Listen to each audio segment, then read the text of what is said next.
desk. Aranego told DZRH radio station, "We saw how the walls cracked and computers fell." China's Commerce Minister expressed concern over U.S. curbs on semiconductor exports to China, as well as sanctions on Chinese firms and tariffs on Chinese imports, when he met U.S. Commerce Secretary Gina Raimondo on Thursday. Wang Wentao told Raimondo in San Francisco, "It is very important the two sides discuss the boundary between national security concerns and trade and economic cooperation," a statement said.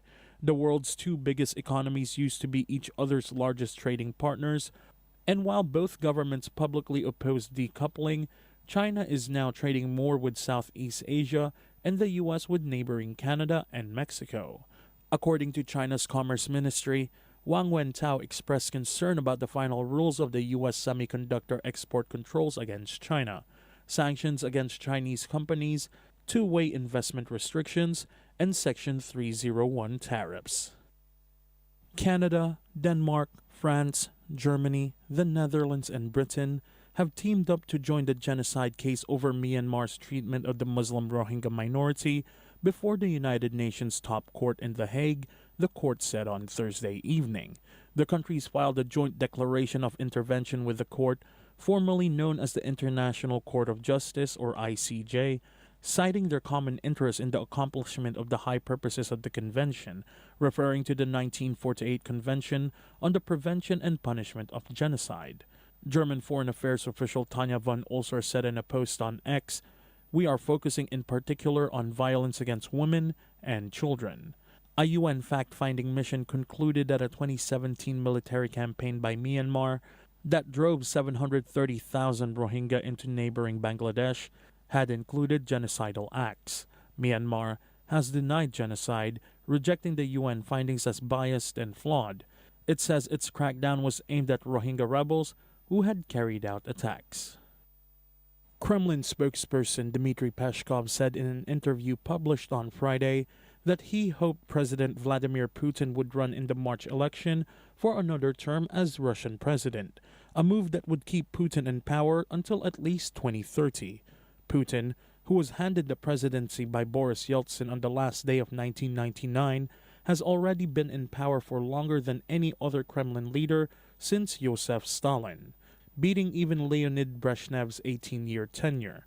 Putin turned 71 on October 7th. Asked by the student television channel of Moscow State Institute for International Relations, or MGIMO, what the next president after Putin should be like, Peskov said, "The same."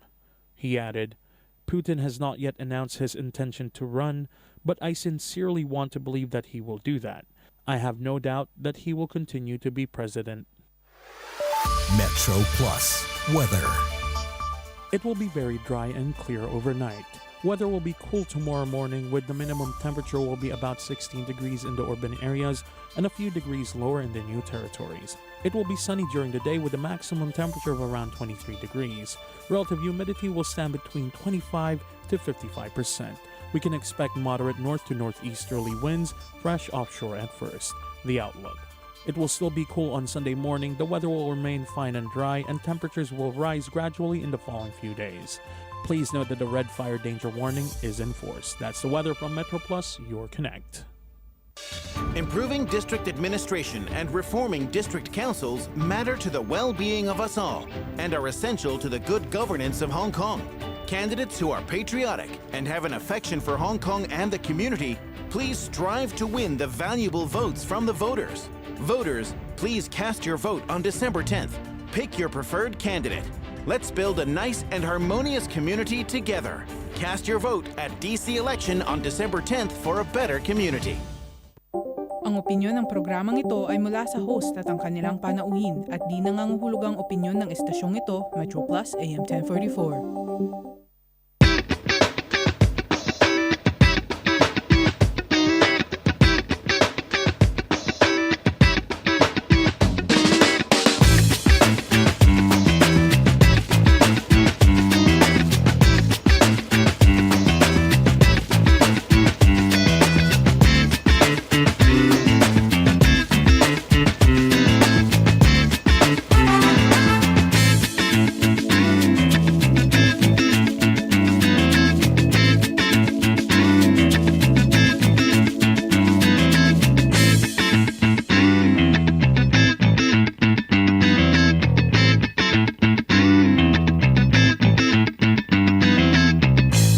Checking in at 7 minutes past the hour of 8 o'clock in the evening. Dito po sa Hong Kong, ang pagbati po namin sa inyo na magandang araw, magandang gabi, at magandang hapon. Kuya Mike po, DJ McCurves on the other side. Magkakasama po tayo hanggang alas 10 ng gabi. So, if you're not doing anything, join us all the way till then. Marami tayong mga topics na pag-uusapan sa araw na ito. Unfortunately, hindi po natin makakasama si Tita Carrie because siya po ay kasalukuyang pong medyo nagpapahinga. He was diagnosed with medyo may halak pa ho siya. No? But clear naman po yung lungs niya. No, pero he's actually going through some antibiotics for the next 7 days. So, sabi ko, pahinga ka na muna. Sinasabi nga niya, sabi niya sa akin kanina doon sa message niya, walang niya ito. Sa tinagal ko na naging thunders na ako, ngayon pa ako hinihika. Sabi niya, sa tanang buhay niya daw, hindi siya hinika. Ngayon lang siya hinika. Oh. Di ba? Parang, sometimes hindi mo nga alam kung totoo yung sinasabi ng doktor na may hika ka dahil may halak di ba? Yung parang may hissing sound, di ba? Yeah. Yung may pito. Yeah. Gusto ko sana lokohin siya. Baka naman nakanuno ka ng pito, kaya ganun. Hindi mo lang alam habang natutulog ka, di ba? Oo, di ba? Biglang... Baka yung, sabi ko, yung anak mo siguro, pinasakan ka ng pito. Kilala pa naman natin yung anak niya. Inaanak ko pa naman yun. Hindi ko nababanggitin yung pangalan na yun. Baka mamaya nakikinig. Pa siya. Oo, nakikinig siya. Baka ano tawag dito? Baka instead na ma-insonerate, siya, mapawalang sala, ano pa siya, masintet siya. Oh. Ay, nako. Anyways, mga kasamaan po natin sa iba't ibang parte ng daigdig, ang mga pagbati po namin. Umpisahan po muna namin sa mga kasamaan po natin sa North Pole, North Central South America, kabuuan po ng Europa. Nakasalukuyan sa Sweden is -1. Mm-hmm. Para namang may alam ako, no? Sinabi lang naman sa akin kanina yun. Sa Croatia, 15 degrees. Parang so, Hong Kong lang. Parang Hong Kong lang. Hindi tayo nagkakalayo. Mayabang, ha? Tapos, nasa Europa po tayo, Africa, gitnang silangan. Tapos, of course, Asia, ang kabuuan po ng Pilipinas. Luzon, Visayas, at Mindanao. Kasama na rin po dyan yung... of course, yung mga maliliit nating isla, high tide, low tide, all tides. Sinama na natin ang mga kasamaan po natin sa Australia, New Zealand, karatig po ng mga isla at sa South Pole. Pagbati po namin sa inyo ng magandang gabi, magandang hapon at magandang umaga. Saan man ho kayo nakikinig sa amin na napapanood kami, nakikinig, or ano man ang ginagawa nyo sa araw na ito, yung mga nagpapastol po ng mga aso, hello po sa inyo lahat. Hope you're enjoying. Kagaya ni DJ McCurves, nag-enjoy na yan. Kanina pa kami nandito Actually, higit na magdo-12 oras na kami. Mamaya, pag alis mo dito, eksakto yun, 12 oras. Di ba? Ako. 12 ka ba dumating dito? 11. Oh, 11. Okay, pagtapos ng programa mo, sa Desitad ka, sure na yun. 12 oras ka na. 12 hours na. Pero ang binabayaran ko lang doon, 6. Okay, sa mga kasamaan po natin, mga pagbati muna natin kay Sally Dela Cruz. Hello po sa inyo from Wampo. Kapitbahay ka pala namin, Sally. Ano baka naman may mo? mga pagkain ka dyan. Huwag naman yung mga tira-tira, ha? Pero pag masarap, okay lang. Oo, sige, pag mga tira-tira. Pwede na yon. Tita Ada, tanggapin na po natin ang buong katotohanan na pag nagkakaedad ka, madami ng anik-anik na sakit sa katawan. Oo nga naman. Naanik-anik yung lungs ni... Oo, naanik-anik yun. Saan-saan kasi sumusuot Sheila Kaya kasama po natin from Aquamarine, Lychee, Cock, Malu Estacio is also with us. Pagbati rin po natin kay Vilma, Selamar Andaya, si Ona Gonzalez, Tita Joy, Dolly, Tita Gina from The Peak. Yung malamig dyan, ano? Mataas yan Kaya nga tinawag na Peak. Parang gusto kitang batuhin pero masisira yung mga gamit natin. Ang pwede ko lang ibato, telepono ko. Wag na. Sige. Ay, isasaluhin ka agad yung aking flask. Yung mikropono naman, mawawalan ng mawawalan ako ng pagkakataon na sabihin sa inyo kung anong kalagayan ng panahon. Speaking about kalagayan ng panahon, magandang gabi muna kay Gloria at pagbati. Okay, check na natin yung kalagayan ng panahon sa darating pong 8 araw. Bisahan po natin bukas, Sabado na po, 18 ng Nobyembre. Inaasahan po ang temperatura ay nasa pagitan po ng 16 hanggang 23 antas sentigrado at ang humidity 25. 25. Wow! Maglabas na kayo ng chapstick. Yun. Hindi ho yung Fightsy, ha? Ito yung brand ng lip gloss. Lip gloss. Lip gloss. O pwede rin naman Vaseline lotion. Pwede rin yun. Mamaya O pwede kasi, rin kung hindi naman kayo mapili, si DJ McCurbs, pwede po kayong bigyan naman ng smack. Pwede yun. Bigla siyang tumahimik. Diyan po tayo nagpapaalam sa gabing ito. Nung kahapon, gusto mong magpa-competition na hanapin ako. Oo nga. Ngayon, may pasmak na. Oo, siyempre, tumataas yung ano mo. Yung level. Yung level of, ano tawag dito? Sasabihin ko pa naman, level of uncertainty. Hindi, yung level of productivity mo. Di ba? Yung kahapon, marami nakakita na sa'yo. Kaya mag-ingat ka. Baka mamaya biglang may mang smack na lang.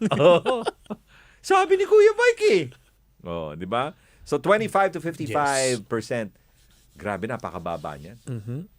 Another dry weather on Sunday. Expect it to be a little bit higher, 17 to 25. Pero alalahanin niyo po yung nakikita niyo mga dahon na yan, it's just implying na ito po ay yung autumn na talaga, di ba? Pero kagaya kanina, it was bright sunny skies with perfect wind. Grabe, sobra. Okay, 17 to 25, humidity 45 to 70%. Pagdating po ng Lunes, ito na, matingkad na po ang panahon. Inaasahan na 19 to 26 degrees. Actually, perfect weather pa rin sa akin yan. 45 to 75% humidity. Of course, meron nga ako kakilala kanina, maaga daw siya nagising. Pupunta siya sa may tinhaw. Okay. So, sabi niya, ang ganda ng weather. Nung nakita, kumuha siya ng picture. Naka-turtleneck. Bakit? Ay, malamig sa umaga. Di ba? Naka-turtleneck siya. Mali siya sa, estudyante to eh. So, naka-turtleneck siya. Tapos sabi niya, it's high time that I wear my leather jacket. Oh, wrong! This is not leather jacket. Hindi pa. Hindi pa. Parang yung sweater weather. Yes, yung mga cardigan, yung mga ganon, di ba? Yung pwede ka na mag long sleeve. Yes, yung mga ganon. Yung medyo manipis, yung konting kapal lang. Ngayon ganon. Tapos naka-roll up sleeves ka lang, di ba? Yung mga ganon. Fashion na yung pinag-uusapan namin kanina, pagkain. So, 17 to 25 on a Sunday. We move on to Monday and Tuesday. We'll expect weather to be between 19 to 26 degrees, humidity 45 to 75%. That's the first 4-day. And roughly, halos pareho ang weather natin. Wednesday, Thursday, Friday, and Saturday from 22nd to 25th. We're talking about 22 to 27 degrees. Still okay. Humidity is from the 50s to yung 80s. Yung high nito, normally hindi naman siya umaabot ng 80 eh. It varies di ba? Yeah. Throughout the day, it varies. Diba? Pero sa akin, yung mga 20s, perfect weather yan eh. Tapos ganyan ka bright sunny skies. Ayos yan. Because if it's bright and sunny, the humidity doesn't really go up. Yes. Correct ka dyan. It'll probably go up when it's cloudy or ganun. True. Kung makikita nyo po, when you look up in the sky, lalo na pag ganyan, bright sunny skies, di ba? Don't look into the sun. Siyempre. Hindi naman yun ang tuturo ko sa iyo. Nunahon mo na naman ako. Kaya nagkakamot-katuloy ng mata. Hindi. Yung focus ko lang doon is look to the sky and when you see, pag may makita po kayong aeroplano nung dumadaan, normally if it's dry weather, you can see yung kanilang stream. The jet stream. Yes, makikita niyo po siya. And ang problema lang ngayon, when you're coming from North America, going to Asia, there's a headwind. So kaya, the flights will be longer. Longer. Yes. Hindi lang siya longer. Sometimes baka hindi ka pa umabot dun sa final destination mo if it's point to point na walang stopover. So napipilitan sila normally mag-stopover in locations like Japan and Korea. May stopover lagi. So, Pero naman, pag during naman winter, pag ano naman siya, pag heading to spring and the summer, yung jet stream naman the other way. So yung mga eroplano sa Asia, sumasabay sila dun sa jet stream, doon sa wind na yon. Para mas bumilis mabilis. naman sila and less air fuel. Jet fuel pala. So, technically, dapat mas mura yung ticket. Hello mga airlines, mas mura daw yung ticket. Kailangan. Di ba? If I may say so, mahal pa rin siya. Kasi recently may tinulungan ako na kumuha ng ticket eh. From Hong Kong, Manila, stopover in Manila, heading to Iloilo. And return. Mahal talaga. Like from Hong Kong to anywhere in the Philippines, Yeah. it's always mahal. Pero ito kaalis lang ng Biyernes. So Monday tulog Biyernes. From Friday umalis. Ano today pala? Thursday pala kahapon umalis. Thursday and then so Manila Hong Kong, Manila, stopover and then to Iloilo and then return after a month, no? The cost of the ticket is 2,900. Why?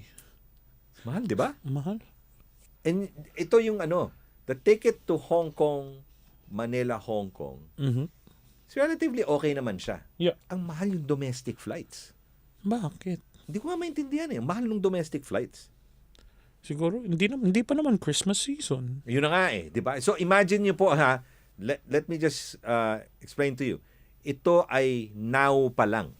Wala pa tayong end of November. We're just talking about mid-November coming back mid-December. Yep. 1 month. I could just imagine how much you're going to pay for your ticket in December. When you start spending that amount of money. Alam mo nyo naman kayo, gusto nyong umuwi para mas mapahaba. Yung iba sa inyo, uuwi ng mga 15 to 24th. Oh my God, I could just imagine magkano yung ticket noon. And technically, it's the first, Go ahead. It's the first real Christmas season Correct. out of COVID. Correct. Kasi last Christmas, May pa konti pang tayong restrictions COVID nun, di ba?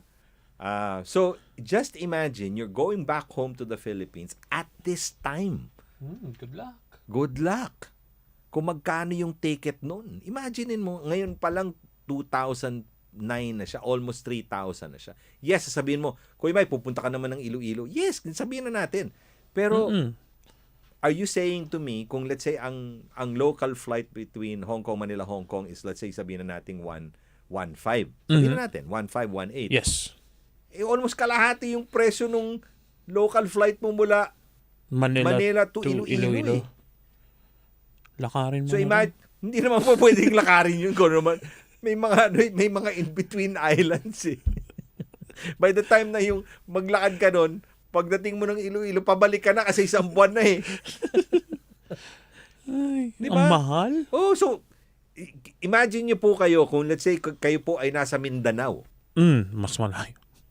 Yeah. Di ba? Mas malayo yun. Mm-mm. If you're going to Mindanao, just flying from Manila to Davao is longer than flying from Manila, Hong Kong. Really? Yes! Mas malayo. Maybe that's why. Mas malayo naman kasi eh. Hindi, pero imagine mo kahit na mas malayo yun. So you're probably, kung nagbabayad na po kayo ng between 2,900 now, 2,900 now for a Hong Kong, Manila, Cebu, and then return. Nakikita ko na siguro kung ganun din. Sabihin na natin, the same framework. Itinerary. You probably are going to be paying between 3,500 to 3,700. Yes. Di ba? Normally, ganun yun Normally. Lalo na ba kung last minute yung ticket? Oo. Ano yung sinasabi ni Tita Marites dito? Ano yung 2,550 mo?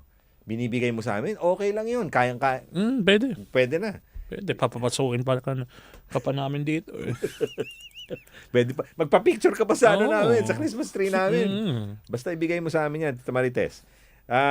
Si Gleth Alar, kasama po natin from Bauhinia Mansion dito. Katabi ka lang namin eh. Ano yung ulam niya? Ayun.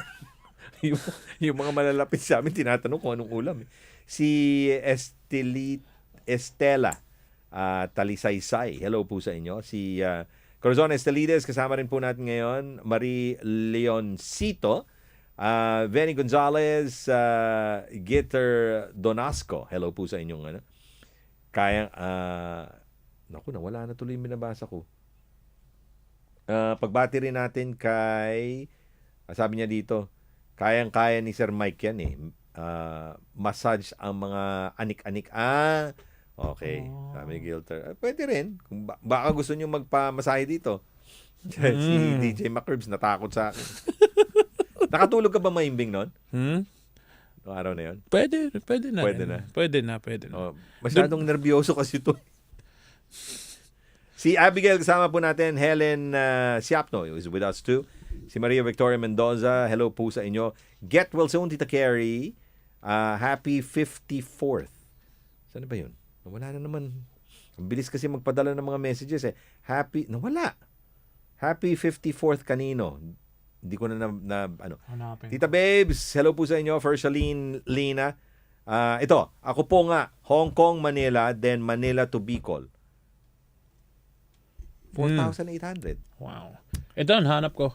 Okay. Good evening, Kuya Mike. Get well soon, Tita Carrie. And happy 54th birthday to me and 31st to my friend Mary Ann. Happy birthday sa inyo. Ma Victoria Mendoza. Yan. Sabi niya, 4,800 Hong Kong dollars.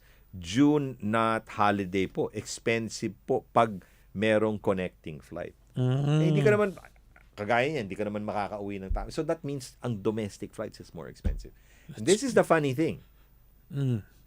Yung ticket na yon na 2,900 is Philippine Airlines. Ang Cebu Pacific is 3,003. Huh? Yeah! A no-fare airline is more expensive than The national the airline. national airline. Ha? Bakit? You ask me? Yung cup noodles dun, 100 pesos. Niloko mo ba ako? Oh, di ba? Isa pa yun, di ba? Di sana nagdala ka na lang ng cup noodles, Oo. humingi ka na lang sa kanila ng mainit na tubig. May bayad din yun. Ay, ganun ba? May bayad din ata yun. Yung mainit na tubig? I don't think they provide hot water. They provide bottled water. Oh my God. Pwede ko bang i-trade yun? Hot water to bottled water? Oh my God. Sabi ni Juliet dito, last December, 4,900. Manila, Butuan, and return, Cebu Pacific. 4,900. Pumunta na lang ako ng Thailand yan. Meron pa ako siguro 2 days and ano na. May ano ka pa? May stay ka pa May sa stay hotel. ka pa sa hotel yan eh, di ba? Hindi lang hotel, baka villa pa. Oh, kita mo yan. May swimming Kailan pool. tayo pupunta? Hindi. Pwede na tayo. Iniimbitahan tayo ni Bangon.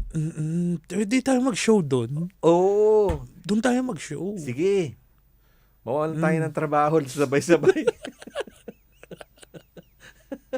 Pwede naman mag-remote show eh. Pwede. Ang question lang, sino mag-handle dito ng boards? Huwag ka magsabi ng ganyan kasi ikaw yung bago. Ikaw yung maiiwan dito. Ikaw pa naman nag-propose ng bakasyon natin. Ikaw pa yung maiiwan dito. Mali! Wrong! Erase tayo. Pagbati natin kay Lorenza Reyes, Charlene Love, Laia Perez, Tita Joy, sabi niya, si Tita Josie, isa sa mga ano ko to kumbaga may correction. Ako, alang mag-DJ din. DJ Jin. Wala si DJ Jin. Kasalukuyang siguro sober na siya ngayon. Kasi bukas yung wedding eh. Bukas yung wedding. Bukas yung wedding. I don't think so. Baka Sabagay, hapon pa naman daw yung wedding eh. Umiinom yun. Umiinom na yun. Sana may bilaukan ka na pinag-usapan. Laia Perez, Charlene Love, si Fina. Kasama rin po natin ngayon si Juliet. Sabi niya 4,009. Pagbati rin natin kay Fersaline. Yan, nabasa na rin natin yan. Ella Leos, Jean Castro. Ano to? Sabi ni Gator Donasco, ganun talaga sir, kamahal ang Hong Kong, Manila to Iloilo. Kaya dapat malayo pa lang December, maaga na magpabook. Hindi naman masasi. You don't know when your holiday is going to be Kung kagaya approved. natin, like for us, alam mo na that it's confirmed that you're going to be away, let's say 4 or 5 months from now. Okay yon, walang problema. Yeah. Pero yung nagmamadali ka na gusto mong umuwi, talagang mahal talaga siya. Yung parang biglang, hey, I'll let you go on your holiday at this, And then sinabi sa'yo 1 month before. Oo. Ay, wala ka talaga. yun. Mahirap Oo, talaga yun. mahirap yun. Mahal Sabi nga talaga ni Gator Donasco, taga Iloilo daw siya. We're just waiting sana. There used to be a direct flight here from here to Iloilo on Cebu Pacific. It arrives there like wee hours of the morning. Aalis, yun yung flight na galing Maynila, dadalhin dito. It arrives here at I think 11:30. Then it flies out about 12:30 In the morning. Early morning, no? Early morning. So, Hating gabi. ang maganda yon kasi pagdating mo doon, you don't lose a day. Di ba? Itulog mo lang siya sa eroplano. Kung kaya mo. O, sa bagay, yun. Lalo na kung nakakaamoy ka ng cup noodles na 100 pesos. 100 pesos? 100 pesos. Ewan ko I ba- think eh, 150. Ha? 150. 150? Oo, dahil may change na 50 pesos na binigay sa akin. Kinakwenta niya. When was the last time you went home? Last December. Isang taon na eh. Oo. Hindi ka ba babalik?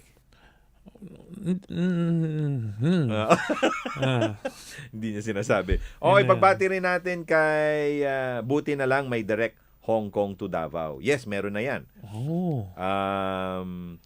Pagbati rin natin kay Angeline Peñafiel. Kuya Mike, pa-shoutout naman po sa lahat mong mga taga St. Jude dyan sa North Point. Hello po sa ating mga kapatiran dyan sa St. Jude. Nag-serve ako dyan. Ha? Nag-serve ka ba dyan? Okay. Kilala ka pa dyan? Hindi na. Okay. Last February, ang ticket ko was 3,000 Hong Kong dollars. 5 days lang. Wow, mahal yun. 3,000 for 5 days? Oh, mahal yun. Kasi normally, mga ganyang presyo, nasa ano na yan eh. Nasa, I would say, 1 month na yan eh, di ba? Matindi pa na ngayon kasi. Ano tawag dito? Oh, meron na pala, Kuya Mike. Hong Kong Express ticket, 1999. With, sino nagsulat nun? 1999. 1999. Sino nagsulat? Si Helen. Si Helen. Yes. Ako, Kuya Mike, HK Express ticket ko, 1999. Hong Kong to Manila with 45 kilo luggage. Okay yung price na yan. Oo. That's very good, no?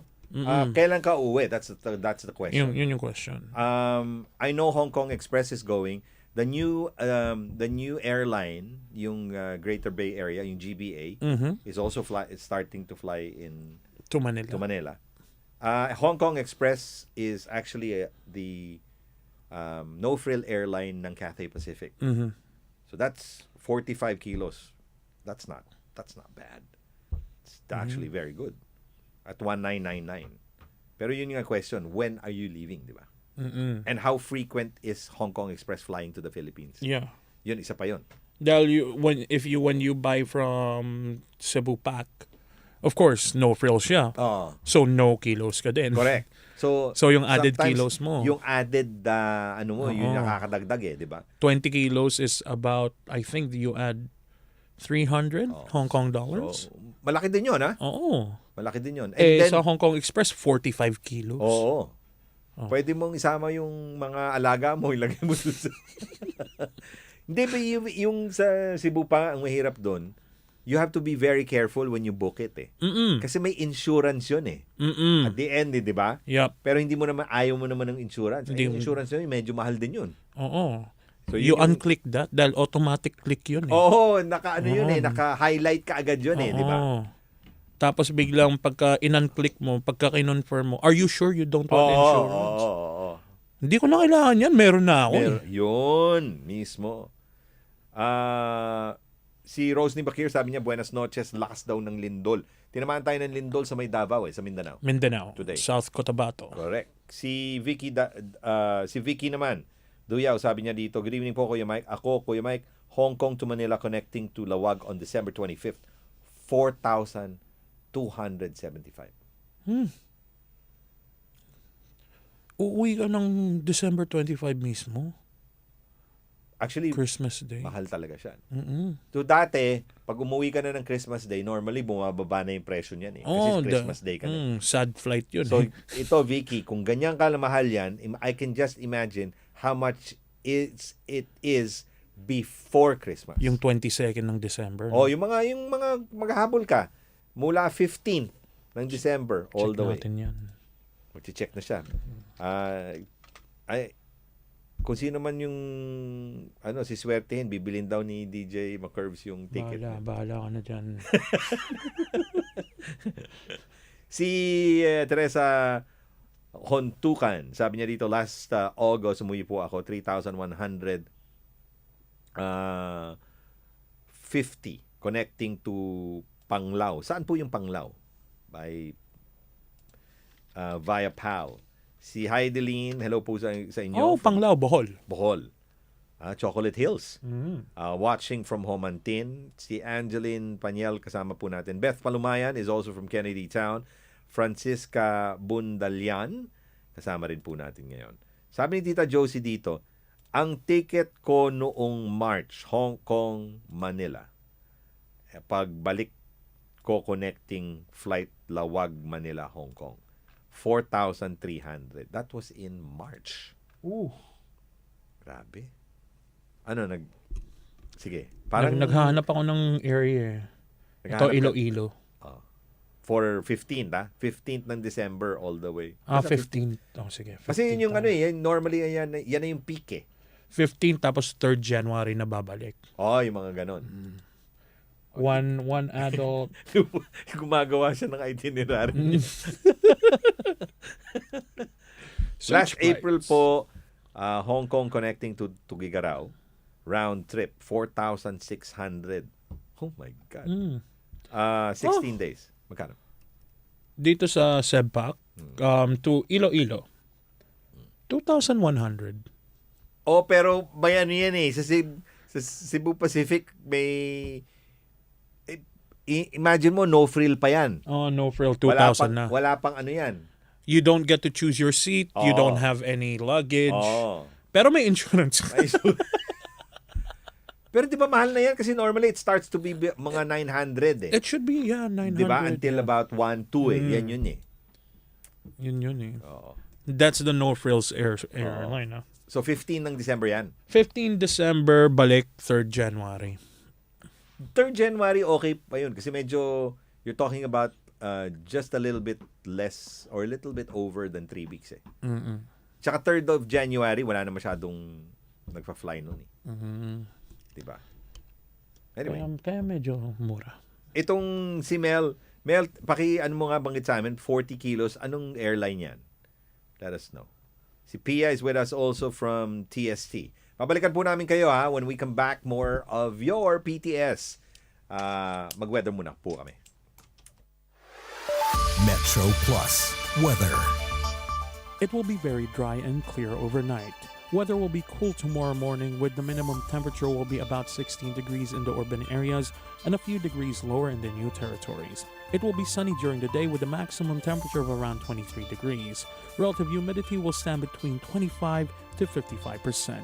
We can expect moderate north to northeasterly winds, fresh offshore at first. The outlook. It will still be cool on Sunday morning, the weather will remain fine and dry, and temperatures will rise gradually in the following few days. Please note that the red fire danger warning is in force. That's the weather from Metro Plus, your connect.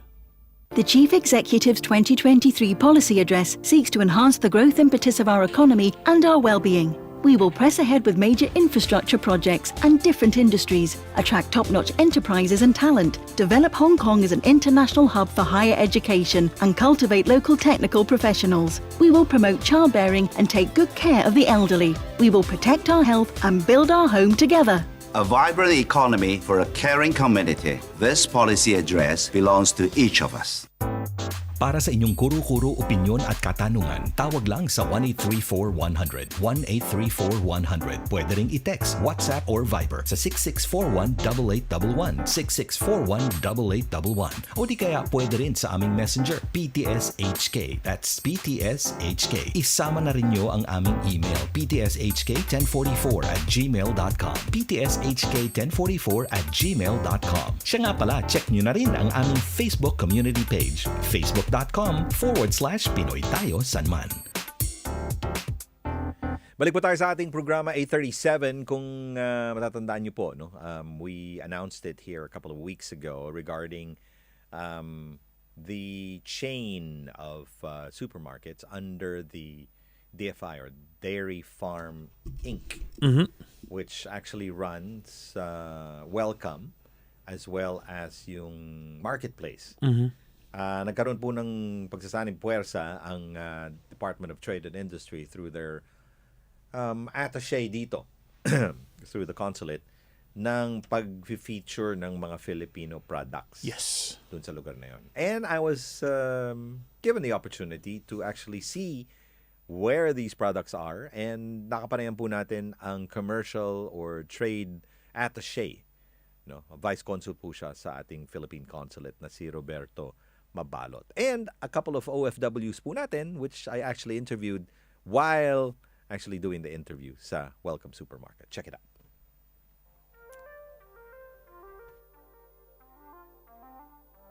Magandang araw po sa inyong lahat. Kuya Mike niyo po, narito po tayo sa PTS Online. Nakikita niyo po, narito po ako sa isa pinakakilalang supermarket dito sa Hong Kong. Ano ba ginagawa ko rito? Well, ito pong gagawin po natin ngayon, malalaman po nating isang milestone para sa mga produktong Pinoy. Gusto niyong malaman? Ako gusto ko. Kaya ating alamin. Tara! Siyempre po, yan ay kinakatuwa po namin sa Philippine Trade and Investment Center po dito sa Hong Kong. Ito po kasi yung opisina na to ay ibinukas po natin noong 2020 po. Ito po yung pangalan po ng opisina na DTI basically sa Pilipinas. So talagang yung trabaho po namin ay i-push po yung mga Filipino products po at siyempre ating ipaalam sa Hong Kong market yung Filipino products. So talagang napakalaking milestone po neto ngayon at sobra-sobra po ang ikinakatuwa po namin na ngayon po, mas madali po nating mabili ang mga Filipino products dahil nasa welcome at marketplace na po ang mga Filipino products po natin. Siyempre yung DFI po, yung may-ari basically ng welcome at saka marketplace, nagtatanong din po sila sa amin po kung ano pong mga maire-recommenda po namin. So kami rin po ay consistent pa rin po ang komunikasyon po namin na nagre-recommenda rin po sa kanila. So ang hope po natin, mas dumami. Paano po yan mapapadami? By buying po. Sana po tayong mga Pilipino at saka syempre po doon po sa mga ating mga kakilalang mga Hong Kongers at saka mga foreigners, bumili pa rin po ng mga Filipino products para po mas dumami at para hindi lang po ganito kaliit na area yung pagbebentahan ng mga Filipino products, para mas lumaki pa po yung area. Mas naging okay po sa akin kasi mas malapit sa bahay ni Amo. Every time na nag-grocery ako, napapadaan ako dito sa Philippine product at anytime na gusto kong bumili ng mga product natin is mas okay na po sa akin. At mas easy na dahil may mga alaga akong bata. Tapos anytime na gusto ko yung mga biscuit o mga cookies natin, lalo na po itong corned beef, okay na okay po sa akin. Mas compatible po ako na dito po ako nakakabili ng mga Philippine product natin. Number one po is napaka-convenient para sa aming mga kunyang nandito sa Hong Kong dahil almost lahat po ng mga kababayan natin, mostly ang hinahanap ay yung Philippine product. That's why we are very happy when I see that and welcome have Philippine product.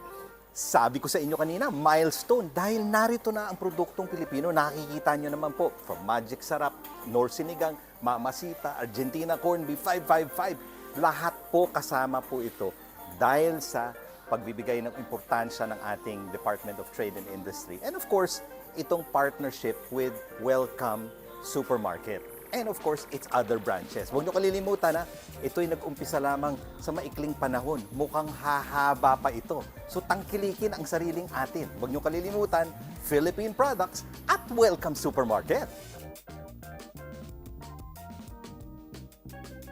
So balik po tayo sa ating programa. Yan po yung ginawa ko po kahapon. I was actually at Westwood, no? Sa Belchers.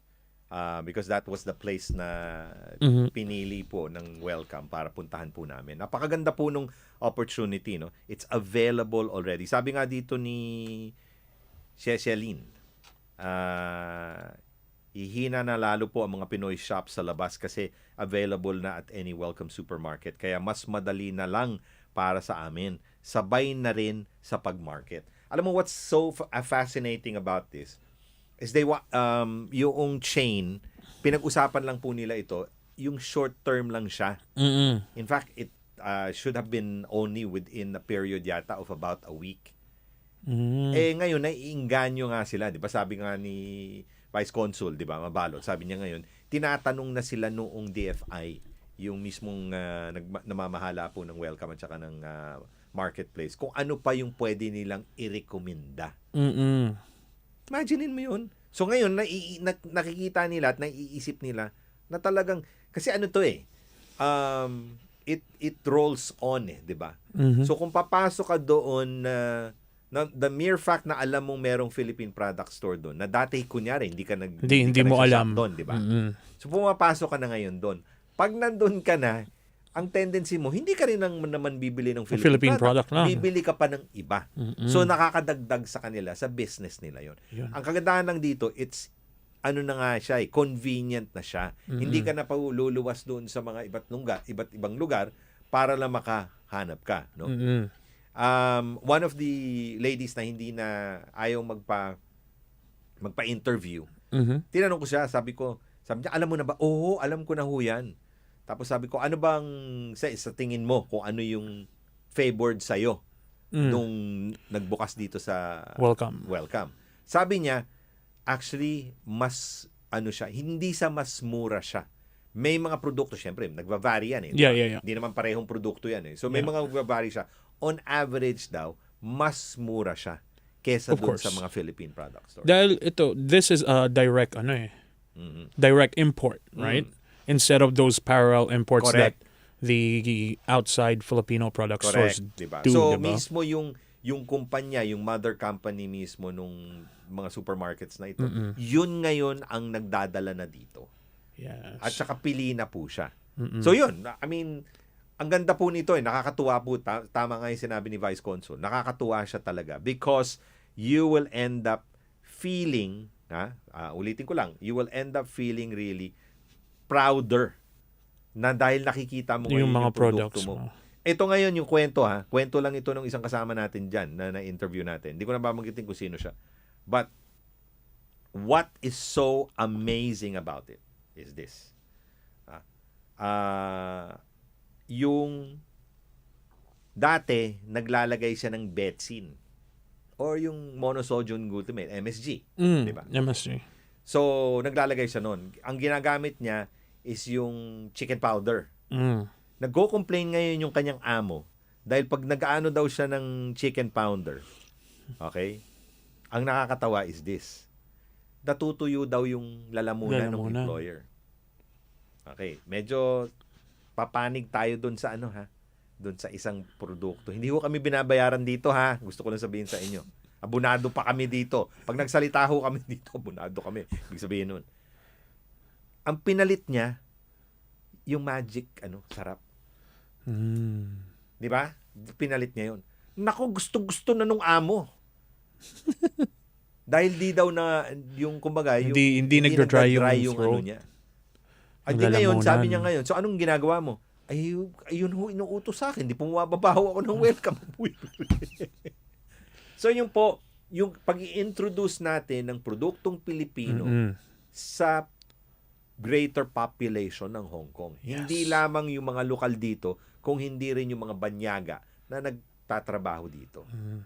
And again, that's where the opportunity comes where if we have proper packaging, yes! Yun yung pinag-usapan natin kahapon. Kahapon, di ba? If we have proper packaging, we'll have more products Correct ka available dyan. for import. Correct. Mas malaki. Siguro, instead of just a shelf, we can have our own aisle. Correct. At tandaan nyo po yung mga shelf na ganyan hindi mura yan kasi parang ano yan parang binabayaran mong apartment yun kasi may special kang shelf. So yun yung kagandahan dyan. And I believe na pwede pa siyang lumaki. Of course, ang daming Philippine products. Yes, it can actually do wonders for our businesses back home. Napakaganda po niyan. So yan, nabiyayaan po ako talaga na to be able to be part of ito, ng situation na ito. And nalula ho ako kasi sabi ko, nasan ho kaya yung Welcome Supermarket? Tingin ako nandun sa pinakatuktok. Ako naman, kasi I'm not familiar with that location, alam ko doon lang nakatira si Tita Kerry malapit dati. Dati, yes. Oo. It's just a long walk from the MTR. Malayo talaga siya. Malayo? So, nakakainis. malayo talaga. Parang mas gusto ko yung bumaba ng Sherwin tapos mag-bus na lang. Actually, mas maganda pa nga yun Or, you could also get off from Kennedy Town.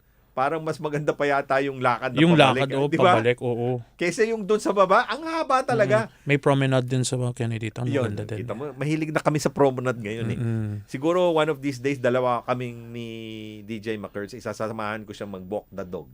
Oh, Kennedy Town, North Point tuloy. Pwede din. Pwede na, no? Pwede na tayo. Pwede na, okay. pwede na. So anyway, sabi ko nga, pagdating ko doon sa taas, sabi ko, napakaganda naman tong Ang laki, no? Ang laki niya, grabe. Malaki. Makita nyo naman po doon sa introduction ko pa lang, di ba?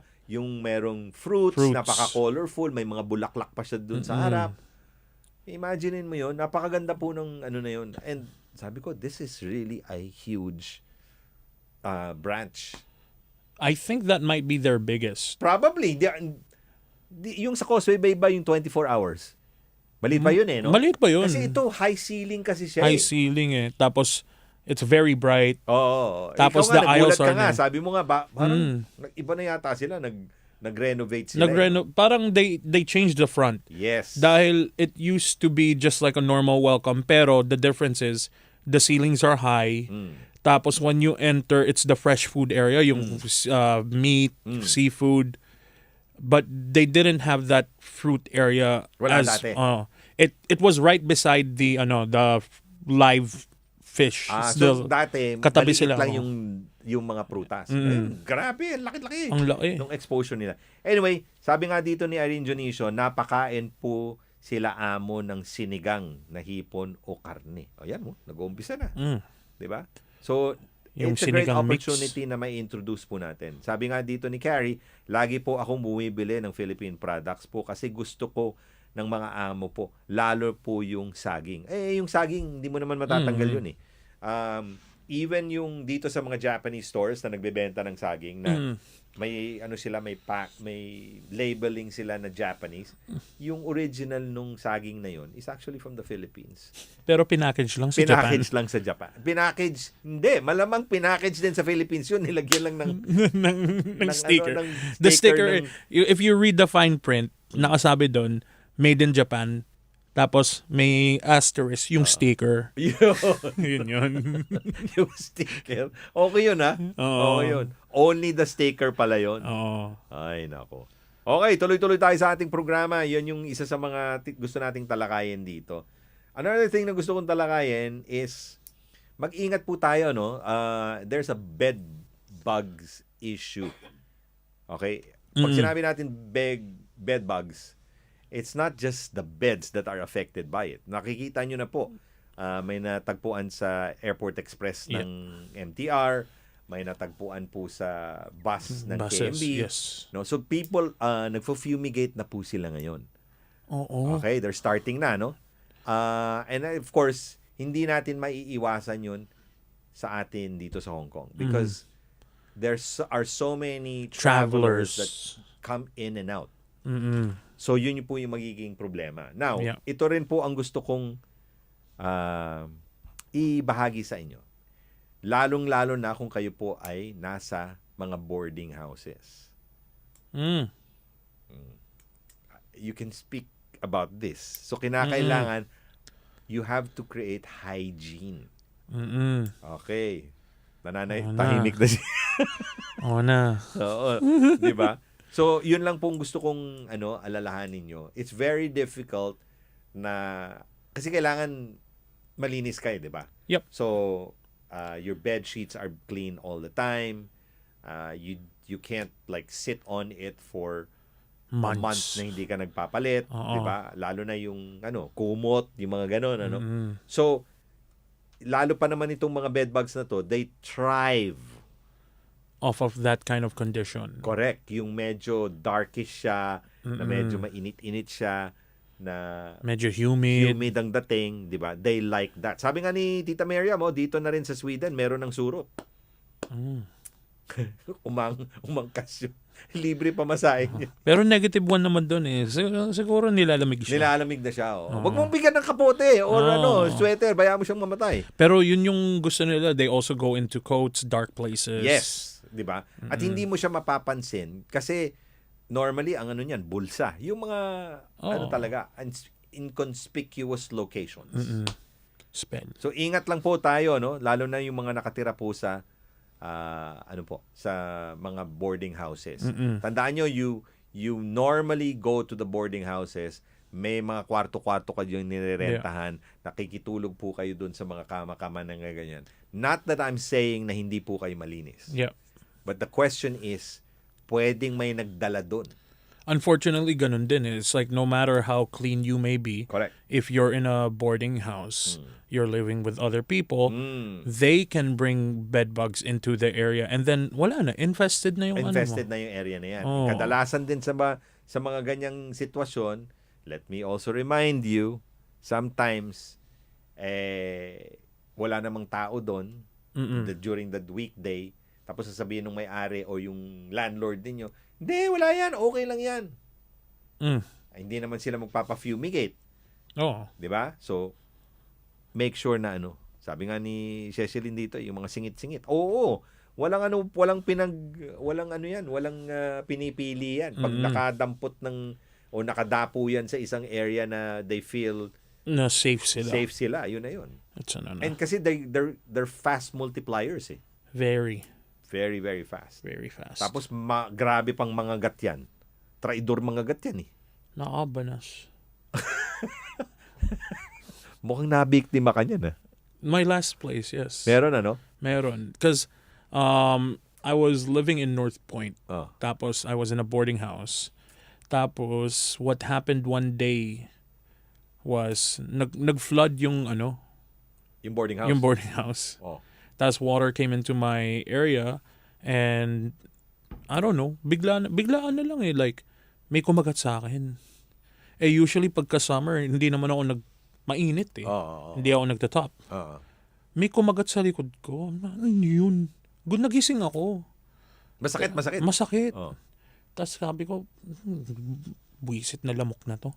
Tapos after a month, biglang I wake up with pantal. May mga pantal. Sa katawan? I'm like, ano to? Bakit nagkakaganito? And then, yun. After like, siguro, the first month and a half, may nakita na ako. Pero na meron na bed yun, bug. sigurado. Yung Meron na yun. Pero you just couldn't see it. Yeah, because like, they don't like bright lights. When they sense the light, they hide. So kailangan dark light. Yung mga ginagamit sa disco, yung mga black lights, ganun. Kailangan maglaba ka na. Maglaba ka na. O nga naman, hirap nun, ha? Mahirap. It's But you were able to, overcome it. Siyempre, lumipat na ako eh. Hindi. Hindi pa sila nag-hitchhike sa'yo? Hindi naman. Pero what I'm saying is, kahit na hindi ka lumipat nung time na yon, nawala siya after washing talaga. After washing your you have to make sure you also take away your mattress. Oo nga. Because they can hide under the mattress. Tapos you have to wipe your bed frame. Ginawa ko dun, in-alcohol swab ko talaga lahat. Yung sa bed frame Bed mo? frame. Because like my bed frame's wood, so they like to suksok pa there. Social yung they like to suksok pa there, ha? Oo nga naman. Oo, kasi yung mga situation ng ganyan, mahirap nga naman talaga yan. It's really difficult. And sometimes it's not because you're not clean. It's also because, like, again, people are traveling. They like to, Hitch a ride. Hitch a ride. Tapos, yun, when they hitch a ride, they make themselves at home. And then they multiply nga na lang. naman, when they make... Wag na kasi, di ba? Wag ka nang makibahay pa dun sa mga bahay na hindi naman Kaya kasama. hindi naman sa'yo eh. Oo, nakikisama ka pa. Wag ka maging apid. Yan. Kaya inisip ko, dapat nag-pet lizard na lang ako eh. Kumakain ba yung mga yun? Siyempre. Yung mga I lizard? don't know if they eat surot, pero kumakain sila. Okay yun, Sabi mo sa kanila, Yan kainin mo. sabi ng lizard mo, isang bandehadong surot nga. Sama ako, grabe. Touch wood, Sana naman hindi dumaan sa bahay. Ay, nako. Yeah. Anyway, sa mga kasamahan po natin, yan, kailangan po natin alagaan yan. So, the other topics we're gonna be talking about later on is yung OEC. Yes. Okay? Yung, it's so unfortunate that I've actually talked to 2 people within a span of at least 3 weeks to a month na have been diagnosed with cancer. Oh. So, we're gonna talk about that also. And finally, pag-uusap tayo, alam niyo naman siguro yung AFAM. AFAM? Oo. You know what AFAM is? Hindi. Okay. Well, Malalaman ko. malalaman mo mamaya. So, yung mga kasamahan natin, yung may mga AFAM dyan, I have a story for you. Okay? At mamaya pag-uusapan natin yan. Pagbati lang natin kay Tita Kat, mabuti pa ang surot nakaka-travel around the world. Libre yung pamasa. Well, for what better thought of process, Tita Kat, nakakatawa yan talaga. Oo. Noong araw, yung nanay ko, yung mga surot na may tindahan, sa may tindahan namin, sa mga upuan, binubuhusan niya ng hot water. Huh? Pisain nyo na lang. Ha? Pisain nyo na lang. Hindi, pero sinasabi nga ni Tita Kat, nagpadala sa akin si Tita Kat ng ng isang video. Video and pictures na sinasabi nila, the only way daw to kill a surot is to kill the queen. Ha? May queen sila? Oo, may queen daw sila. Nasaan? Ayun ko. Siguro naiwan nila sa Nasa England din? Nasa England din, ER din siya, ER. Hindi, pero yun ang sabi Kailangan daw, parang bees. Parang bee siya. Parang bee colony na if you kill the queen, the colony parang dies. Di ba? Yung the ants, ganun din di ba? Insekto nga naman sila Not sila insekto Hirap kasi. Liit nyo na nga, insekto pa kayo. wag na lang kayong mga gat. Nangangagat pa kayo Hindi kasi wala naman, yun ang satisfaction nila Sabi ng mga surot, kakagating kita. Satisfaction guaranteed. Oh my God. Babalikan po namin kayo with more sa pagbabalik ng ating programa. Pag-uusapan po natin OEC, yung cancer, and mga AFAM when we come back. Metro Plus, a service of Metro Broadcast. Now the news. Turkey's military carried out airstrikes in northern Iraq and killed 13 Kurdish militants, the defense ministry said on Friday. In a statement on social messaging platform X, the ministry said 13 Kurdistan Workers' Party, or PKK, militants were hit in airstrikes in the Kirkuk region of northern Iraq, as well as areas where Turkey conducts its claw lock operation. It said, "Our operations will continue with determination until there is not a single terrorist left in the region." The PKK, which is considered a terrorist organization by the European Union, United States, and Turkey, took up arms against the Turkish state in 1984, and more than 40,000 people have been killed in the conflict. Ankara frequently carries out cross-border airstrikes and operations against the PKK, which has bases in the mountains of northern Iraq. U.S. President Joe Biden signed on Thursday a stopgap spending bill to avert a government shutdown, a day after the Senate passed it, the White House said. Biden signed the document on the sidelines of a dinner at the Legion of Honor Museum in San Francisco, where leaders are attending the Asia-Pacific Economic Cooperation, or APEC, summit. The Senate's 87-11 vote on Wednesday marked the end of this year's third fiscal standoff in Congress that saw lawmakers bring Washington to the brink of defaulting on its more than $31 trillion in debt this spring, and twice within days of a partial shutdown that would have interrupted pay for about 4 million federal workers. U.S. House of Representatives Speaker Mike Johnson had produced the stopgap funding bill that drew broad bipartisan support, a rarity in modern U.S. politics. Democrats said they were happy it stuck to spending levels that had been set in a May agreement with Biden and did not include poison pill provisions on abortion and other hot-button social issues. China's Narcotics Control Agency has warned against the manufacture and sale of substances that can be used to make illegal drugs, a day after President Xi Jinping said China would stem the export of items used to make the opioid fentanyl. In a circular issued on Thursday, the Office of the China National Narcotics Control Commission also cautioned against the risk of running into the long-arm jurisdiction of foreign law enforcement agencies. The United States has long sought China's cooperation to stop an illicit flow of precursor chemicals used to make fentanyl, which is up to 50 times stronger than heroin and is increasingly mixed with other drugs, often with lethal results.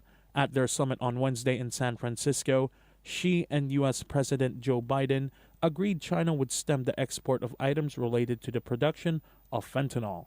Under the agreement, China will go directly after specific chemical companies that make fentanyl precursors, a senior U.S. official said. The United States and its allies have few routes left to rein in Iran's nuclear work, with prospects for talks long buried and tougher actions against Tehran running the risk of stoking tensions in a region already inflamed by the Gaza war. With the U.S. election next year limiting Washington's room for maneuver, 4 serving and 3 former diplomats painted a bleak picture of efforts to curb Iran's nuclear program, which according to UN nuclear watchdog reports continues to advance. The diplomats spoke to Reuters on condition of anonymity. According to one of the 2 confidential reports by the International Atomic Energy Agency and seen by Reuters, Iran now has enough uranium enriched up to 60% purity to make 3 bombs. The stockpile continues to grow, the reports say, even though Iran has consistently denied wanting nuclear arms. The German Research Center for Geosciences, or GFZ, said a magnitude 6.9 earthquake rattled the southern Mindanao region of the Philippines on Friday. The quake struck off the shore of the Mindanao region at a depth of 10 kilometers or 6.2 miles, GFC added. The Pacific Tsunami Warning Center said no tsunami was expected. There were no immediate reports of casualties. Philippine Seismology Agency said the quake lasted several seconds and advised residents to be on alert for aftershocks and damage. Radio announcer Lenny Aranego of General Santos City in South Cotabato said the strong earthquake damaged walls and toppled some computers from desk. Aranego told DZRH radio station, "We saw how the walls cracked and computers fell." Metro Plus weather. It will be very dry and clear overnight. Weather will be cool tomorrow morning, with the minimum temperature will be about 16 degrees in the urban areas and a few degrees lower in the new territories. It will be sunny during the day with a maximum temperature of around 23 degrees. Relative humidity will stand between 25 to 55%. We can expect moderate north to northeasterly winds, fresh offshore at first. The outlook. It will still be cool on Sunday morning. The weather will remain fine and dry, and temperatures will rise gradually in the following few days. Please note that the red fire danger warning is in force. That's the weather from Metro Plus, your Connect. I'm Wise Mike, the smoke-free ambassador. I have a vision that one day no one smokes anymore. Gone are the days of people smoking near rubbish bins and pedestrians in the streets exposed to second-hand smoke containing cancer-causing substances. We can make that vision happen. Call 1-833-183 to quit smoking now. Let's move towards a tobacco-free Hong Kong. Para sa inyong kuro-kuro opinyon at katanungan, tawag lang sa 1-834-100. 1-834-100. Pwede ring i-text, WhatsApp or Viber sa 6641-8811. 6641-8811. O di kaya pwede rin sa aming messenger, PTSHK. That's PTSHK. Isama na rin nyo ang aming email, ptshk1044@gmail.com. ptshk1044@gmail.com. Siya nga pala, check nyo na rin ang aming Facebook community page, facebook.com/PinoyTayoSanman. Balik po tayo sa ating programa, 6 minutes past the hour of 9. Thank you for joining us. Saan man ho kayo nakikinig sa ating programa, Gigi Boljak, Gina Sipol, at si Ferceline Lina sa amin niya, Black Langgam po. Free po sa airplane. Lagi po nakagapang sa mga saging na saba. In Central, ang dami po niyan. It could well be yung mga ganon. Okay lang yung langgam, hindi ka naman kinakagat nun. Especially yung mga... Yung black? Yung black. Wag yung red. Yung red ang talaga nakakagat yun. Yun yung lalo patay na may nyo. mga red pa na yung mga malalaki, di ba? Yung hantik ang tawag doon eh. Naku, grabe kumagat yun. Grabe kumagat yun. Yung mamamaga talaga yun pagkatapos sama na kumagat kinagat. nun eh. Ay. Okay. Pwede ba itabi na natin muna yung mga asungot na yan? Tawag ko dyan, asungot eh. Naging baggy yung yung conversation. Parang may gumaganon sa skin eh. Para may gumagapang? May gumagapang. Sige na, yun na lang dyan. Sige, dyan mo na lang ilagay. Mamaya sprayan na lang kita mamaya. Okay, so mga gusto natin pag-usapan lang at this point in time sa mga kasamahan po natin. It's about cancer.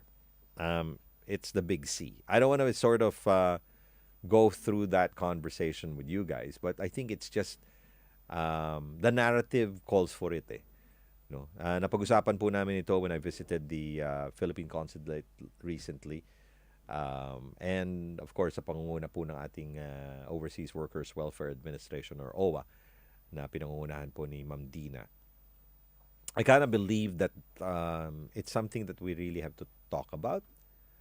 And nagiging ano po ito nagiging part ng ating life ng isang OFW. It's really difficult when the big C hits an OFW. Well, I'll go straight to the point about this conversation. So at least alam niyo po yung gusto kong gusto ko pong ipahiwati. There have been 2 of them who have called me recently. And the sad part about it is that 2 or 3 na yata. Let me see. I think I've lost track. Yung mga tumatawag. We're glad na natutulungan po natin sila, and I'm glad na namomonitor na sila ng OWA. No? And they're in whatever circumstance they're in, whatever stage their cancer is. Yeah. But one of the things of the cancers, one of the big C's na lumalabas recently, is the big C of the cervix. The cervical cancer. Mm-hmm. And ito, sabi nga naman, in all points of honesty, the cervical cancer is a curable cancer when it is detected early. No? And sa pamamagitan nito, we feel that it should really be, let me make it clear, it should really be detected. Pag meron na ho kayong nararamdaman na agam-agam, I think it is just but right for you to let people know na. Specifically, ano po yung mga first stage na pasintabi dun sa mga kumakain ngayon. And then if you have younger kids listening to us, mga alaga nyo, I think it's best that you be the one to just listen to this. No? Yung senyales po nito, the first stages are pagdurugo po ng inyong maselang bahagi. No? That's usually for you, including bleeding during and after ng pagtatalik. Okay? Kung hindi naman po kayo, it's not your first time. So, nangyayari po ito. Bleeding bago, during pala, habang nangyayari, at pagkatapos ng pagtatalik. Ito po ay between your period or after menopause. Okay. Okay? or having heavier periods than usual. Diba? Changes to yung mga discharge sa inyong maselang bahagi at pananakit habang nagtatalik. Okay? Maaari din pong sumakit yung inyong lower back sa pagitan po ito ng inyong hip bone or bewang or in the lower tummy. Dito po sa may sa baba po ng pusod ninyo. No? Nangyayari po ito. Bakit ko gustong pag-usapan ito? Because it's beginning to be alarming. Kung ano kayo na mag-a-approach po sa inyo, itong araw lang na ito, just this morning, somebody approached me regarding this thing. Na-diagnose po siya na stage 3. In fact, she has to go through an MRI. Yeah. Unfortunately, ayan, saksi dito si DJ McCurbs dahil kausap ko siya kanina dito sa studio. Yeah. And in fact, nung nalaman po ng amo nila, siya mismo, she's been with the family for over 6 years na, di ba? Nalaman po ng amo na siya po ay may big C, yun na nga, cervical, stage 3. Ang nangyari is ora mismo, nung day na yun nung nalaman. Kasi kailangan niya nga daw magpa-MRI, inano po siya. Tinerminate siya on the spot. On the spot. No? Bawal yun. Bawal yun, di ba? Alam naman po natin yun. Kung ikaw po ay medically unfit, meron po kayong karamdaman at kayo po ay tinitingnan ng doktor, hindi po pwede yun. Diba? Hindi pwede gawing reason of termination is your sickness. Correct. So sa ganitong sitwasyon, ito po yung pinakamahirap na sa atin, mga kababayan po natin. Kailangan po nating alalahanin po ito. So nakausap po natin siya kanina, mismong pinapapirma siya doon sa form mismo ng immigration.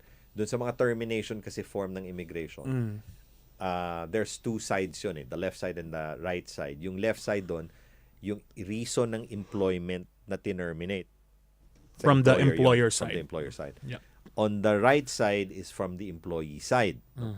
Kadalasan yan, pag nagte-terminate po kayo, especially kung tapos na at ayaw na po kayong i-hire, most often than not, let me explain, is magkatugma po yung inyong termination. Sa dalawa. Of course. Okay? Usually, So, yun yung correct. case. Ito ngayon, yung sa kababayan po natin ngayon, ito ngayon gusto nating paalala sa ating mga kababayan, hindi po kayo pwedeng i-terminate kung kayo po ay under medical assistance. Or kayo po may karamdaman, confirm po siya, you're under medication, hindi po kayo pwedeng i-terminate. Hindi pwede. Okay. Ito ngayon yung nangyari sa kanya, yung technicality nga na nangyari sa kanya. So, terminate siya ora mismo, so mayroon siyang in lieu of notice. Yung number of days niya within that period ng termination niya, which is basically today is the 17th. Diba? So, kung nagsisweldo po siya at the end of the month, babayaran siya ng 17 days on top of the 1 month in lieu of notice. Diba? Yes. So, yun po yung pinag-uusapan. Then second, na kailangan po nating intindihin, with all these things happening right now, aside from that, dahil 6 years na siya doon sa amo niya, kailangan bayaran yung long service niya. No? And of course, whatever leave na hindi pa nagagamit, kailangan bayaran din yun. Yes. But pero sa kabila nitong mga benepisyong makukuha niya, papapirmahin siya na the reason why siya iti-terminate is because of the fact na hindi na siya kailangan. But what is so ironic about it? Nung sinabi niyang hindi na kailangan ng serbisyo niya, pero behind that conversation, nagsabi sila na meron na kaming bagong katulong. May papalit na sa'yo. So isn't that parang contradictory yun doon sa sinabi mong gusto mong on the spot terminate siya. Pero meron kang kapalit. Pero may kapalit ka na. Ano yun? At hindi mo na daw siya kailangan. The funny thing about it is this. Yung kwento nito, right? Yung kwento nito sa nangyari na ito, what's the story? In the period of 6 years and change na nandun siya, there has not been any time na hindi siya gusto ng amo. So bakit? Treated well. Yes. Both ways. It goes both ways. Yes. Bakit this time, terminate siya on the spot? Parang there wasn't any sign na she will get terminated dahil she felt like they had a good relationship naman. So, dahil dito sa sitwasyon na ito, please understand, based on what should be done, it's best na i-secure mo na muna yung sarili mo financially. Yep. Kunin mo yung dapat na makuha mo sa kanila. Yung dapat sa'yo. Right? And sa'yo. Right? Yep. That is really yours. Now, that's one. Second na kailangan mong gawin is that even if you sign in that termination paper, which is a form of the immigration, kahit na gawin mo po yun dun sa situation na yun, please understand, pwede pa rin kayo mag-refile nun. Ng reason talaga bakit na-terminate kayo. Yep. Now, in that context, saan pa ako pwede mag-file? Can I submit this to the people from the immigration? Pwede. Kasi yung form na yun is only accepted by the immigration. Immigration, yes. So, una yun. Another place that you can file a case of, which make it or break it, ang importante dito is you file the case. Whether you win it or you don't, you file the case. And there is a history of complaint. Pwede ho kayo mag-file sa Equal Opportunities Commission regarding this. Because you cannot just, ulitin natin hindi lamang po kayo pwedeng i-terminate on the grounds of dahil meron po kayong karamdaman. Yeah. So, hindi equal yung opportunity noon para sa inyo.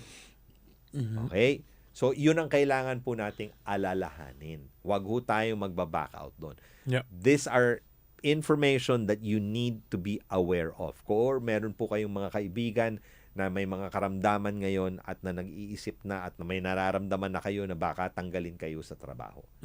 It is but pero alalahanin niyo po, it is the right of any employer and an employee to terminate the contract. any contract. But again, there will be penalties to Correct. that. Meron po kailangan na pagsundin. So, yun ang sinabi ko doon sa kababayan natin, na i-secure mo muna yung sarili mo. Yep. Yun ang pinaka-importante doon. Yes, yes. So, she's brave enough to do that, and I don't know whether nakababa na siya today. And I just sinabi ko lang sa kanya na maaari pong mas mabuti na secure mo muna yung sarili mo. And then we can assist you then after. Yeah. Yung isa rin na nangyari nito, and I'm sure alam ni this is one thing na kailangan mong intindihin, na kahit gaano na po kayo katagal dito, whether you've been here for 3 months, 8 months, 5 years, 10 years, 15 years, and above, you can never ever sacrifice yung health ninyo sa trabaho. Kasi hindi ho talaga tatagal kayo kung pinipilit ninyo sa karamdaman na nararamdaman ninyo na inano na kayo ng doktor na meron po kayong May sickness karamdaman. kayo. Pero dinideny nyo pa rin yun. Mahirap po yun. Mahirap po yung ganun. Okay. Ay sabi ni Mariket, nakababa na siya, Sir Mike. Okay. So, ito po yung gusto nating sabihin po sa inyo. You gotta make sure na alagaan nyo po yung inyong pangangatawan. Mahirap po Pag nalagay po kayo sa alangan ng sitwasyon, kayo din po mahihirapan. Yep. At the end. We have seen many cases of this. Went home, unfortunately. The fortunate thing that they went home in their last months Of or their weeks lives. of their lives is they were with their families. Pero kung naagapan yun, you would have actually more time to spend with your family than the time na precious na konti na lang. Diba? So, kinakailangan So true. talaga alagaan nyo po ang inyong sarili. It Okay. has to be both like physical and also mental. Oo. Like the funny thing is when you take care of yourself physically, your mentality will improve talaga. Sobrang like you will have a more positive outlook Correct. in life. Correct. And that's really key. Correct. Sisigundahan ko lang yung ditong kwento na binabanggit natin ngayon. The question na it's not only me who actually questioned this, but si DJ McCurbs din. Bakit nung sinabi na magpapa-MRI, which is actually very expensive, no? Like if it's private Yes. MRI, yeah, mahal of course. mahal talaga. Yes. Ay, karamihan ngayon, as when you're actually in a, when you're in a public hospital, kadalasan, they don't want the patient to wait, di ba? Kasi there's a long wait for MRI. MRIs, yes. Masyado talagang mahaba. So based on this situation, dito sa kasong ito, di ba? Ang nangyari po is binanggit ngayon ng ating OFW dun sa amo na kailangan ko magpa-MRI. And that very instance, nag-decide sila, We don't need you we anymore. don't need your services anymore. So we will terminate you right now. Okay. Very, yun?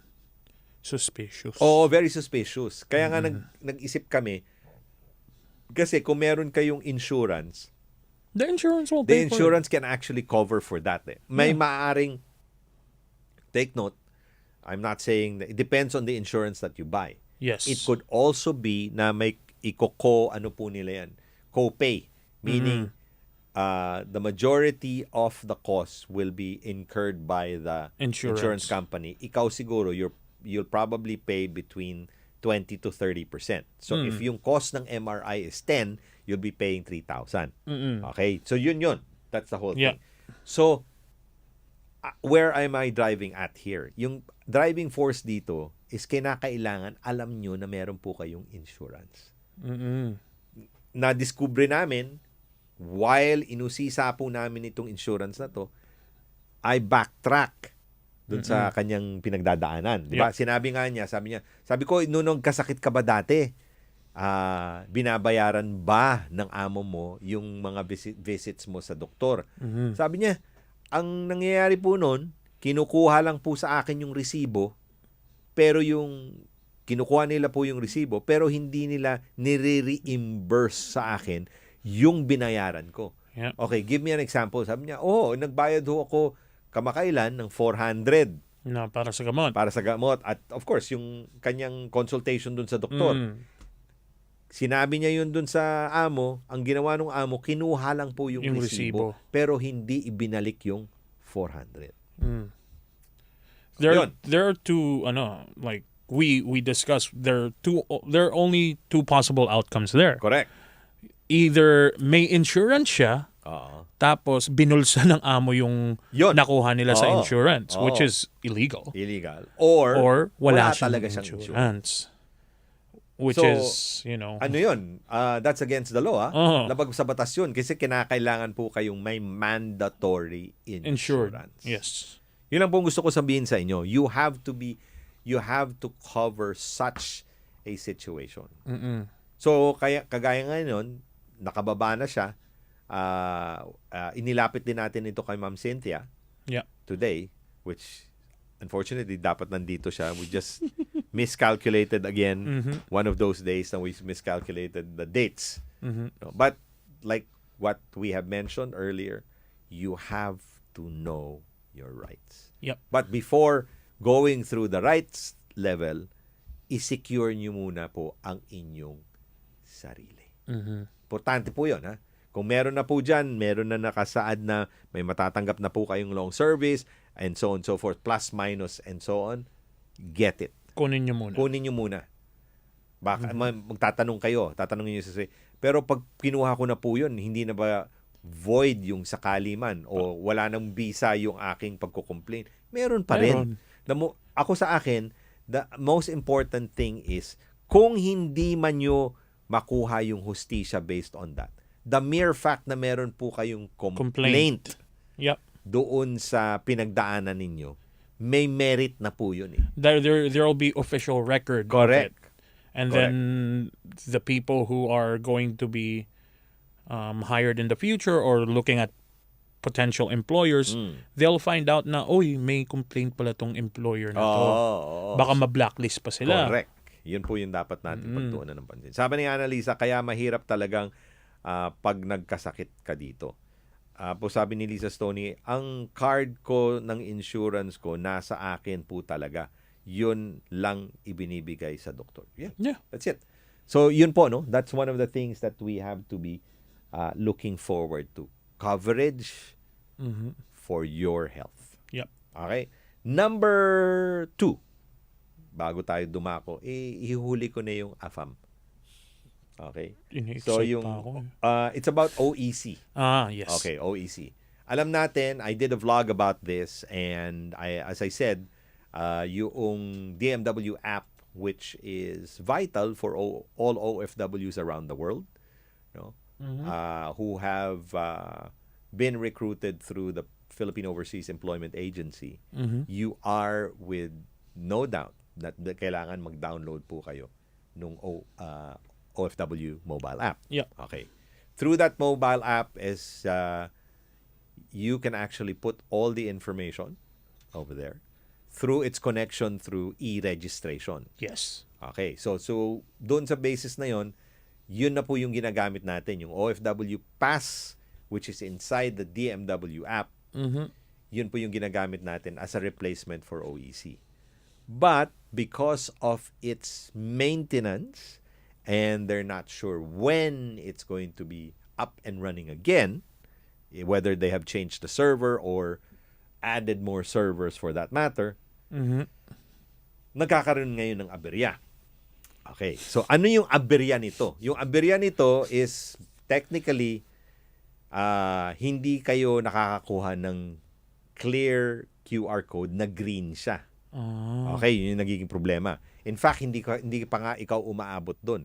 Sa login pa lang, sabit na because of the maintenance. So we have to understand this very clearly. Okay? Yun po yung kailangan natin gawin para at least naiintindihan nyo po. Ngayon, Christmas is just around the corner. Some of you will be spending or starting to travel at the end of November. And so much so, not only at the end of November, but also in the weeks and days to come, lead up to Christmas.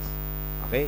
So, base dun sa sitwasyon na yun, apparently, those people who have come back, hinahanap pa rin po yung OEC. Okay?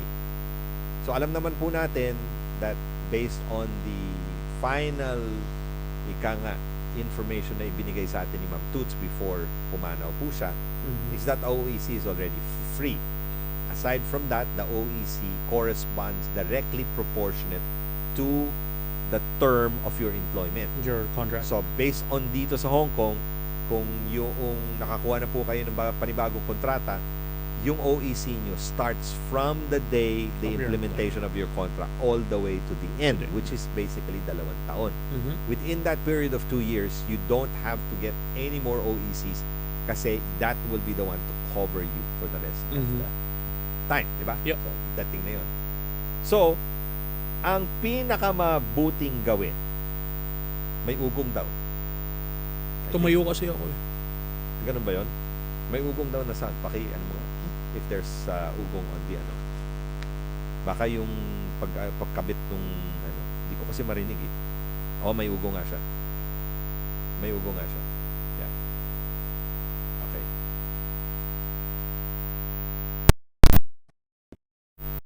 Yung connection yata.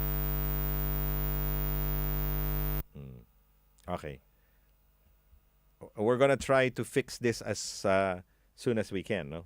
Pasensyahan nyo na po. It's not your phone, it's us. Okay? So anyway, I hope you can still hear me clearly. Unfortunately, may technical lang kami dito, adjustments that we need to address. Sige, gawin muna natin. Balikan ko na lang po yung OEC. Mag-break muna tayo. We're gonna take a break. We'll be back. Don't go away.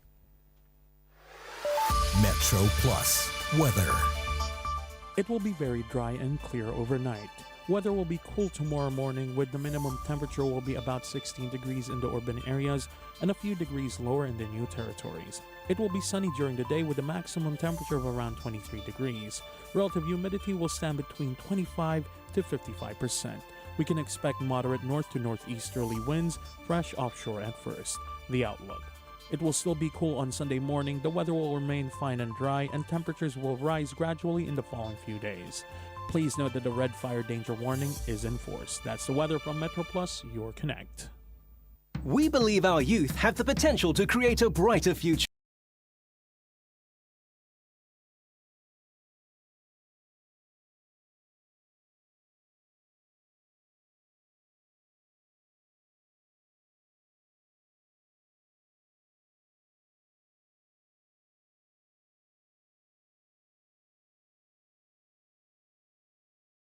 .hk to support Youth Fest at HK.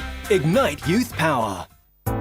Para sa inyong kuro-kuro opinyon at katanungan, tawag lang sa 1-834-100, 1-834-100. Pwede ring i-text, WhatsApp or Viber sa 6641-8811, 6641-8811. O di kaya pwede rin sa aming messenger, PTSHK. That's PTSHK. Isama na rin nyo ang aming email, ptshk1044@gmail.com, ptshk1044@gmail.com. Siya nga pala, check nyo na rin ang aming Facebook community page, facebook.com/PinoyTayoSanman.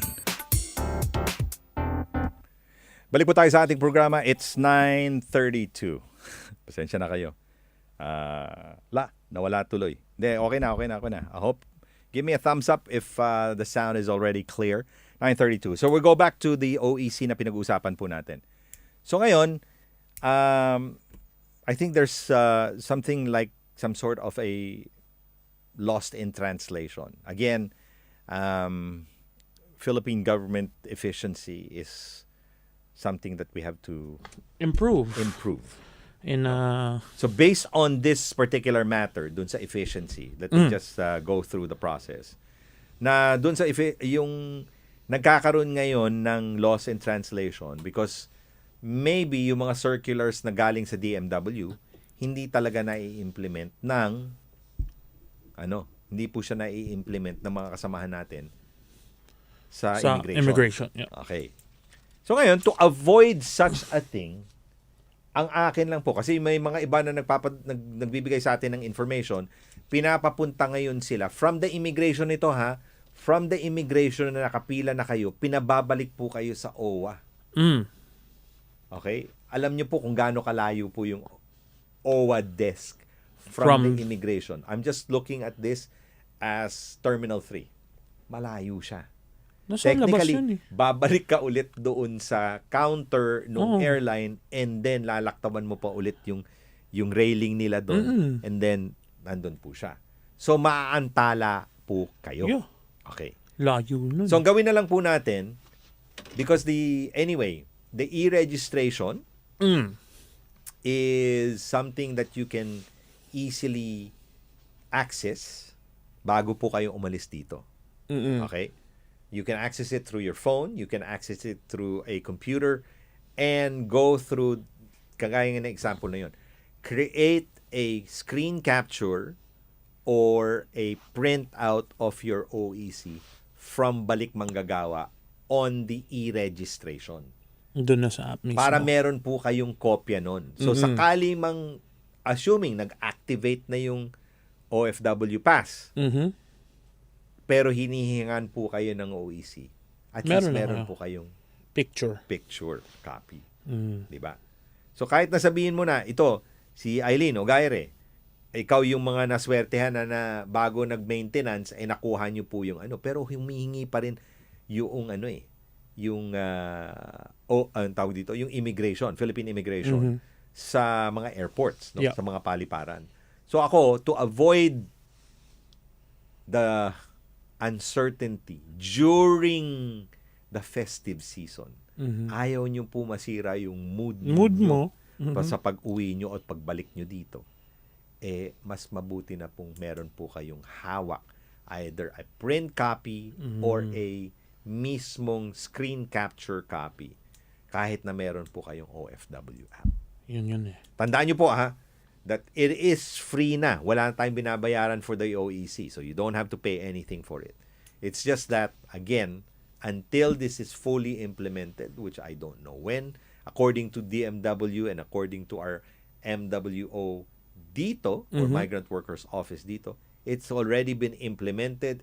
Pwede nyo nang ipakita. But I have received so many inquiries about it and stories na in Clark, in Cebu, in Manila, na nangyayaring hinihingi nila yung OEC. Okay? It's better para to, maiwasan po ito. It's better to be over-prepared kesa not prepared. Correct. Kasi mahirap yan na nasa kalagitnaan po kayo ng isang pag-uwi nyo, pabalik na kayo dito, tapos madali pa kayo. Typical like let's say famous tayo diyan eh. Oo. Yung Filipino time. Oo. Oh, nako nagre-rush ka. Biglang tama. Final check-in na po kayo, sir. Ma'am, pwede pa. Pwede Sige. pa. Biglang, sige, check-in na kayo. Punta yung security, okay lang. Biglang immigration, nako, nasan yung OEC mo? Yun. Tapos sabi mo, hindi na kailangan ng OEC. Ito na, oo. Ito na may up na. Hindi, kailangan. Makulit yung immigration. Yun. In the airport, they rule. Correct. Hindi, it's not the customer is always right. Mm-hmm. They are right. Correct. Even if they're wrong, Yes. unfortunately. Correct. So, kailangan nyo pong ilagay yon sa inyong isipan. Okay? If you're going home starting this November all the way till December, Yeah. and some of you will be overdoing it also until January, Sarap. think again. Okay. So, yun na po. I've done all what we need to do. Ano Isa yung na lang, AFAM? Yung AFAM. Okay. I heard a story last weekend about an AFAM. An AFAM is defined as, Google to AFAM is an acronym. Okay. It's called a foreigner assigned to Manila. Yun yung slang term for a foreigner. AFAM. Assigned to Manila. AFAM. A foreigner assigned to Manila. So, yun yung tawag nila, AFAM. What does AFAM mean pag boyfriend? Okay? Kasi AFAM could be used either to refer to an expatriate, a foreigner assigned in Manila, or a tourist in the country as a foreigner around Manila. Okay. So, naging po ito, naging sort of, it's an acronym that most women know. Nakikinig sa atin, mga kababayan natin. Meron ka, yan ba yung AFAM mo? Yun pala yun. Di ba? Yan ba yung AFAM mo? Hindi ko get siya. Okay. Anyway, ngayon alam mo na siya. Alam ko na. Okay. So, syempre, hindi naman natin, if you find someone na AFAM mo, namang, Sana all. Sana all, yun. Sana all. So, pero dito sa sitwasyon na ito ngayon, no? Sana all. Meron tayong kakilala. Nadinig ko itong kwento na to eh. Okay. Yung kwento na to, nagkaroon siya ng relasyon. Pero long distance siya. Nako. Okay. Mahirap yan. Long distance, di ba? Gano'n ka long? Malong. Malong. Dami lang kala ko yung maling pala yun. Luncheon meat yun, luncheon meat. Pwede na rin natin consider na luncheon meat yun. Okay? So, may relasyon sila. Okay. So, they've actually only met. They haven't met physically. They haven't met spot on na magkakasama sila. Wala talaga. Mag-ingat so, it's kayo all, dyan. it's all through online. Virtual. Oo, mag-ingat kayo dyan. Oo, so virtual. Kasi mag-ingat kayo, lalo na kung let's say maghahanap kayo ng AFAM o may nagpakilala sa inyo na hindi nyo alam yung taong ito, di ba? It's hard. Yep. Diba? Lalo na ba ngayon, there's a lot of scams going around that has AI technology na. That can copy someone's voice. Correct. Can copy your face. Correct. So, nung dahil dito sa sitwasyon na ito, ito naman, mukha naman legit. Mukhang legit siya. No? Okay. Kasi yung sinasabi mo nga, yung mga AFAM na sinasabi mo nga, yung voice naka-capture, yung face mo, ay yung kagaya ng mga ginagawa ngayon ng mga app na pinapalitan yung mukha, di ba? Maybe mukha mo, pero yung build mo, hindi naman ikaw yun. Right? Napapalitan na yun di ba? Yes. So, ngayon, di ba, normally, kagaya yung sinasabi nga namin ni Tita Kerry, kung maghahanap ka lang naman ng kunyari, medyo may edad ka na rin, naghahanap ka na rin ng mga kakasama, so, kailangan isama mo na yung, yung 3 M's, yung 3 M's. Ano yung 3 M's? Yung 3 M's is, matanda, mayaman, at madaling mamatay. Kung maghahanap ka lang, Oo, kasi may benefits ka na doon di ba? Oo, pagka mayaman siya, matanda, malapit na siyang mamatay. So, sino yung magiging benefactor nun? Ikaw, oo. Ikaw rin yung magiging murder suspect. Hindi naman. Sobra ka naman. Virtual nga di ba? Virtual nga di ba? Sabi nga ni Tita Gina dito, ang ganda sa picture, kita mo personal. Nyak! Hindi ma-spelling. Di ba? AFAM, kaya lang, nag-rest in peace. So, ito na ngayon ang nangyari. So, nagkita-kita sila, they communicate regularly. Online? Online, they commit regularly. Nagkita na nga sila. So, itong kababayan natin, siguro na-attract si AFAM sa kanya. Nagandahan. No?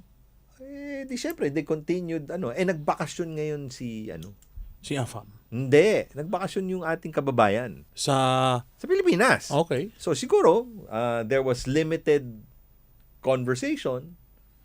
Na-excite siguro si AFAM. So, pagbalik tong kababayan natin, pagbalik, napansin niya, wala nang tumatawag sa kanya. Wala nang tumatawag sa kanya. No? Days, weeks, may months pa yata na hindi na tumatawag.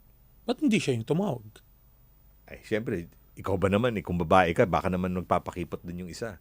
Yan pala. May feeling na gano'n. Di nawalan ka na ngayon. Nawalan nga siya. Alam mo bakit? Bakit? Siguro sa sobrang frustrated nung AFAM, dahil hindi sila nagkausap for a bit of time, na-excite siya nung nakita niya yung kababayan natin. Na-excite siya siguro, namatay. Namatay yung AFAM. Nauna na. So meron na lang siya. Ang meron na lang siya, matanda, mayaman, pero namatay na. Hindi na siya madaling mamatay. Namatay na. Nauna na. Nauna yung isang M. Dahil dito, wala na. Imagine mo, sabi ko nga sa kanya, hindi ka man lang nag-attempt. Tinanong ko yung kababayan natin, hindi ka man lang nag-attempt na at least sayang, at least nakita mo sana siya. Baka naman na-excite masyado yung lalaki. Oo, yung lalaki. Na sa sobrang bighani nung kababayan natin, na sobra na niyakap niya yung excitement na hindi niya na-control. Si Miss Universe ba to? Si Miss Universe ba to? Yung kababayan natin, I will let you judge. Sabi nga ni, di ba? Sabi nga ni Melanie Marquez, yung nanay ni ni yung ating Miss Universe. Sabi niya, do not judge the book by its cover. Because do not judge me. Sabi niya gano'n, because I am not a book. Sabi ni Melanie Marquez yun. So ito lang, dito, sabi niya, pera na, naging bato pa. Tawa kayo ng tawa, di ba?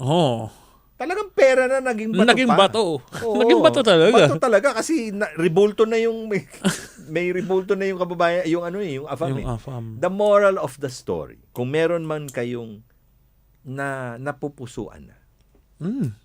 Di ba?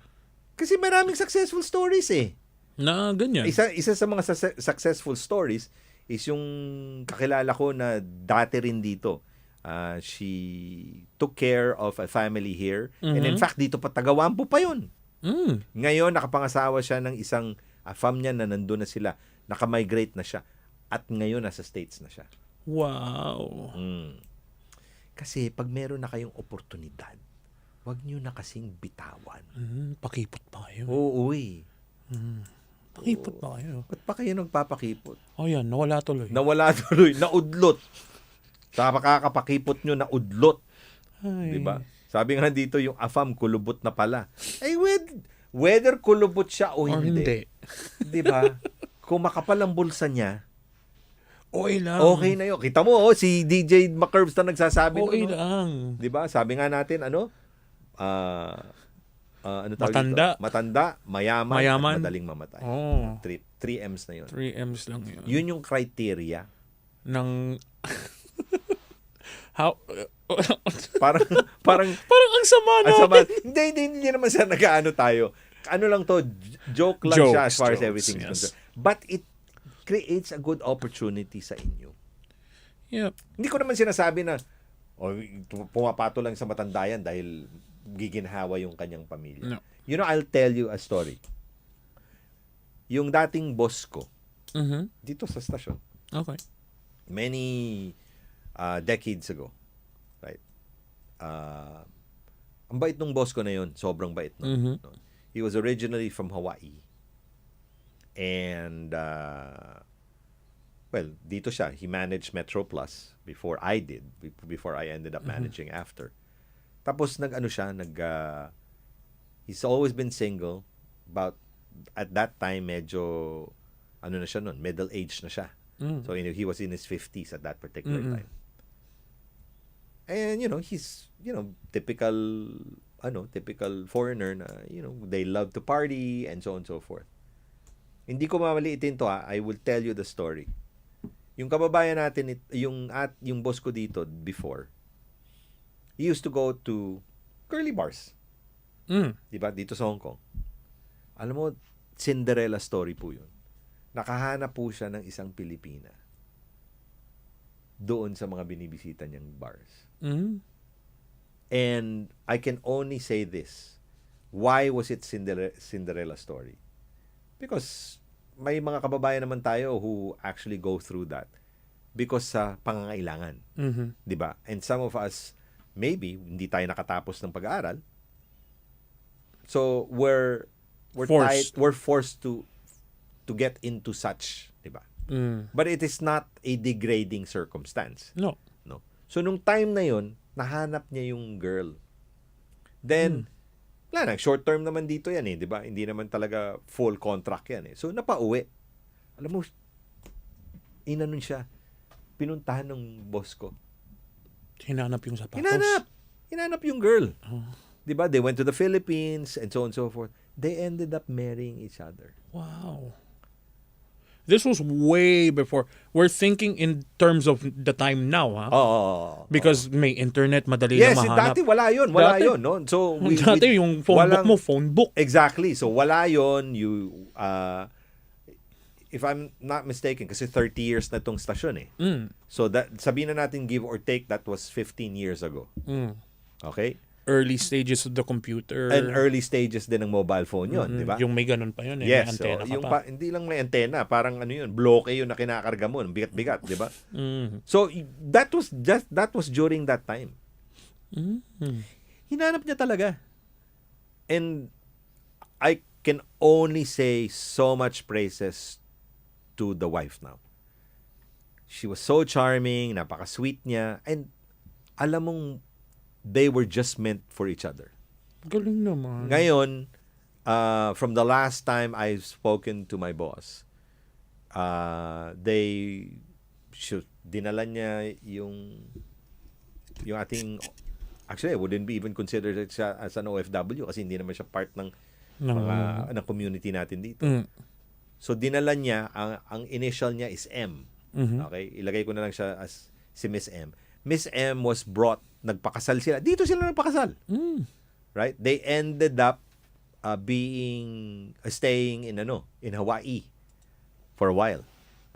Galing. And then the last time I spoke to them, nasa Thailand sila. They have a small business. Yung boss ko retired na. So they retired in Thailand? They retired in Thailand. I don't know where they are now. So siguro my boss should be about mga in his 70s, mid-70s, late 70s, parang ganun. And the last time na naintindihan ko is yung boss ko na yun ended up just selling, yung magaling siya, ma-PR siya kasi. So naging parang siya, naging parang real estate agent in Thailand. Sa Thailand? Oo, for expats. Okay. Yun. Si M, you won't believe this.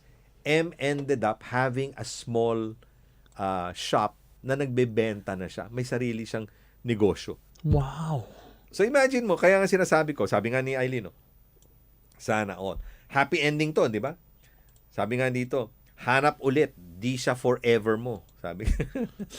Pero yun ang sinasabi natin, na you have the opportunity, hindi lamang para umasa. Yes. Doon sa maaari mo i-consider na afam mo or a person that you could think and feel na siya yung siya yung true love mo, di ba? Siya yung forever mo.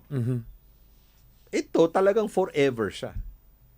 And I think yung edad nila, ang disparities, more than 20 years eh. Wow. Yes. Okay. Unbelievable nga eh. Di ba kasi, bato-bato sa langit, tamaan, huwag magagalit. Kasi di ba yung iba naman, they get into such because of the money. Yeah. Di ba? Because of the financial gain. Like the jokes we had. Yeah. We were the saying. jokes we had, di ba? The financial gain. Pero ito, yung sa boss ko nga, it was really meant to be. Kasi grabe yung perfect combination nila eh.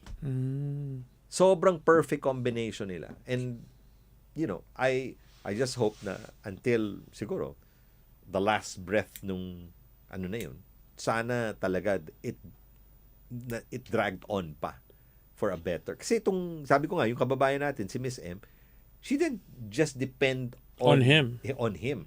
She started something talaga for her. For her own. And siya mismo, she ended up saying to herself na, hindi ako magdidepend sa'yo dun sa handouts niya or yung kanyang allowance na natatanggap. Yung allowance niya na yun, sinisave niya yun para sa kanya. Yung pinapadala doon sa pamilya, of course, nung umpisa, wala siyang padadala kasi wala naman siyang business when they were staying here. Eh. Pero nung time na yun, I can only say this, yung mga kinikita apparently niya dun sa shop na meron siya, that, mind you, was selling Philippine products in Thailand. Ha? So ang galing, ano? Ang ginawa niya, kung ano yung proceeds niya nakukuha yun yung itinutulong niya doon sa pamilya niya sa Pilipinas. Galing. So, hindi siya nag-depend doon sa guy. Tapos yung binibigay sa kanyang allowance, yung kinikip niya yun para sa kanila lahat. So, may forever pa ho kayo. Wag ho kayong basta-bastang sabihin nyo, ay, wala naman forever. Maaaring meron po kayong forever. The only problem nga, yung sinasabi kanina ni DJ McCurves, mag-ingat lang po kayo because there's just too many scams. Too many po. If you're not able to see some na, ano ba yung mga shady deals, shady things na para to avoid yung sa mga scams na ganyan. Like, let's say, biglang manghihingi na lang out of the blue ng pera. Like, let's say, kailangan ko ng 50 dahil wala na akong, like yung dati, kailangan kong 50 pesos, kailangan pang load, wala akong pang load. Parang isipin mo, paano ka nag-text sa akin? Oo nga naman, ano. Diba? How do you stay online? Ano? How do you stay online kung wala ka ng wala ka ng pera, diba? Sinasabi mo. Or like, my mom's sick, ganon. Like, I need money, I need 2,000, 3,000, ganun. Why is that your responsibility? Nanay niya yun, hindi mo naman nanay yun eh. Hindi pa naman kayo. He's not your family yet or they're not your family yet. So that's not any of your responsibility. Wag mong isipin na responsibilidad mo yun dahil may feelings na kayo sa isa't isa. And you haven't seen each other and physically, you haven't seen, di ba? Yung virtual pa yun. lang lahat. Yung nga. pa yun. Oo. Very dangerous. But like, let's say, like for men like me, men like us, when we're out on dating apps or online, sometimes there are other men who make fake profiles. Madalas kung sa Facebook lang nagagawa na nila. Diba? So like we have to keep on a lookout for stuff like that talaga. Oo, mahirap nga naman talaga, no? Yeah. Kasi, sabi nga nila, looks are deceiving. So, kung maganda masyado yung profile, parang it's too good to be true. Too good to be true. At true. saka parang, hindi pa nga kayo nagkikita, may gusto may hinihingi na po sa inyong ambag. Tapos, hindi rin po siya proportionate. Di ba? Kung, let's say, biglang humingi siya, tapos yung profile niya, parang napaka-high and mighty ng profile niya, pero humihingi siya sa'yo. Ay, di ba parang, ikaw, alam mo yung kakanyahan mo because, yun na nga, hindi naman natin kinakasama yan na domestic helper ka. Pero yung puntos doon is, bakit kahihinga ng isang tao na naka-suit and tie and says na, I'm vice president of this and that. Kasi hinga ka ng pera? There was actually like documentary about it. There was this guy famous for scamming rich people because they thought he was rich. Yung profile niya on IG was hundreds of thousands of followers, verified, ganon. Post siya ng post, pero yung pala, inuutangan niya yung mga taong kilala niya. Yung mga dati niyang kilala may utang na siya, and then the new ones that he makes friends with, after a while, uutangan niya rin yun. Just to keep his lifestyle going on. And at the end of the day, it's all about profile lang pala. All about profile. That guy had no money in his bank account. Oh my God. No money in his bank account. Tapos yun, I think nakulong siya for fraud. Finally. Oh. So it caught up to him. Caught up. Yeah. So we all have to be careful. If the rich can get scammed, what more with the poor? Oo, yung 'di ba, alam na nga natin 'yun, 'di ba? Recently may mga ganun na dito, 'di ba? An old lady who got scammed for hundreds of thousands of dollars. Exactly, may mga iba milyon pa nga eh. 'Di ba? So ingat lang po tayo sa mga sitwasyon na 'yan because we don't know sino yung kinaharap natin. And also double confirm, triple confirm before you send money.